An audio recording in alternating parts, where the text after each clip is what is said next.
অবস্থান এই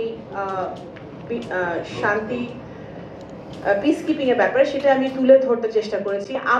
আমার ব্যক্তিগত ফিলিংস আমি একটু বলতে, এখানে অনেকে বক্তব্য বলেছেন যে আমাদের সেনাবাহিনী সদস্যরা যে ভূমিকা রাখেন, আমি যা দেখেছি আফ্রিকার দেশগুলোতে গিয়ে বিভিন্ন কনফারেন্সে, আমার কাছে মনে হয়েছে যে আমরা বাংলাদেশিরা সেটা উপলব্ধি করি না।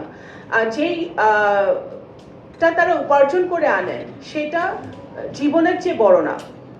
ওনারা জীবন বাজি রেখে এবং ওনাদের পরিবারদেরকেও আমি আজকে স্মরণ করতে চাই যে প্রত্যেকটা ফ্যামিলি তাদের পরিবারের সদস্যকে, তাদের বাবাকে, তাদের স্বামীকে, তাদের ভাইকে পাঠিয়ে দিচ্ছেন যে তারা ফেরত আসবে নাকি সেটা তারা জানেন না। সেটা সেই দেশপ্রেম থেকে, সেই বাংলাদেশের প্রতি সেই ভালোবাসা থেকে কিন্তু তারা এই কাজটি করে যাচ্ছেন।